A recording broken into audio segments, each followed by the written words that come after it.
दिल्ली की जामिया मस्जिद में गायबाना नमाज जनाजा अदा किया गया है उन तमाम शहीदों का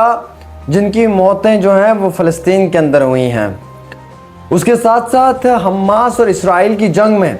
जो गाज़ा पट्टी पे अटैक हुआ था, जिस हॉस्पिटल पे, वो इसराइल ने किया है, हमास ने नहीं, as per Al Jazeera report. हालांकि ये 2 दिन पहले की खबर है जिसमें यह भी इतला निकल कर आई है कि अब कई सारे मुकामात के ऊपर जो है वो इसराइली फ़ोर्स तैनात हो चुकी है गाज़ा पट्टी के अंदर भी, और जहाँ पे यकीनन तौर पे वो आम शहरियों को गाज़ा से बाहर निकलने की इजाज़त नहीं दे पा रही है। हालांकि रिफाई बॉर्डर से जो है वो सिर्फ इंटरनेशनल कंट्री के लोगों को आने जाने की इजाज़त दी जा रही है, बल्कि आम गाज़ा पट्टी के एक आम शहरी को नहीं।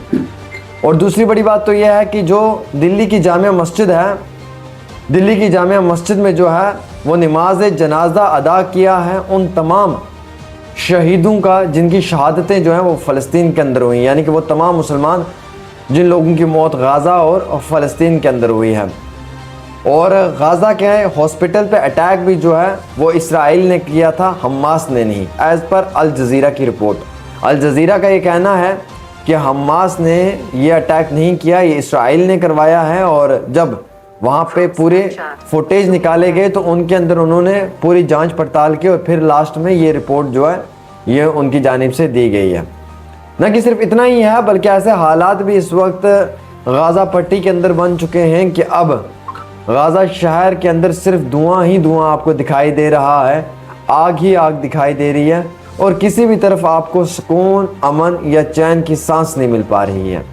हालांकि पोल्यूशन बहुत ज़्यादा बढ़ चुका है और आम शहरियों के लिए वहाँ पे ज़िंदगी का 1 घंटा भी बसर करना हद से ज़्यादा मुश्किल है।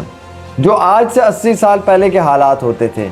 जब हम लोगों के पास ईंधन गैस नहीं होता था और हम लोग आग जलाकर चूल्हे पे खाना पकाते थे, वही हालात आज गाज़ा के अंदर हैं। सिर्फ इतना ही नहीं, बल्कि गाज़ा पट्टी के अंदर जो आम शहरी अपनी ज़िंदगी जीना चाहते हैं, अगर वो इस चीज़ के लिए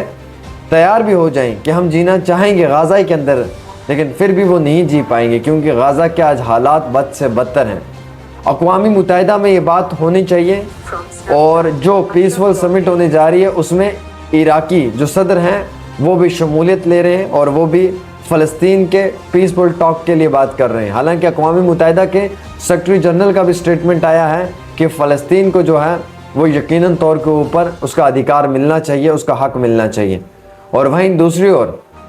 जब से हिंदुस्तान के वज़ीर आज़म ने फ़लस्तीन के हक़ में भी स्टेटमेंट दिया है, तब से गोदी मीडिया जो है वो अब खामोश है, और गोदी मीडिया जो है वो अब एक अपना अलग रंग रूप दिखा रही है। ये कॉमेडी का शो तो आप कपिल शर्मा के शो में देखते थे, लेकिन अब हिंदुस्तान की मीडिया का भी एक शो आता है जिसका नाम है गोदी मीडिया शो। ये शो आपको हर शाम को 8 बजे हिंदुस्तान के कई सारे न्यूज़ चैनल्स के नेटवर्क पे दिखाई देगा, और जहाँ पे चिल्ला चिल्ला के गला फाड़ कर जो है वो एंकरिंग करते हैं, और उनका सिर्फ मंशूर और मकसद इतना होता है कि एक आम शायरी को बेवकूफ़ बनाना है, और एक आम शायरी को जो है वो दूसरे एक आम शायरी के ख़िलाफ़ भड़काना है। बल्कि इस शो का मकसद सिर्फ ये होता है कि हिंदू मुसलमान को लड़वाना है, ना कि सिर्फ इतना ही, बल्कि दोनों कौमों के अंदर एक रिफ्ट क्रिएट करनी है, और अगर तबाही ना हो लेकिन दिल के अंदर जो ज़हर है वो धीरे धीरे उगलता रहे। ये कॉमेडी शो आपको अब मुख्तलिफ न्यूज़ चैनल्स के ऊपर दिखाई देते हैं, और इन कॉमेडी शोज़ को रन करने वाले भी कार्टून्स होते हैं जो अलग अलग रूप में आपको चिल्लाते हुए दिखाई देते हैं।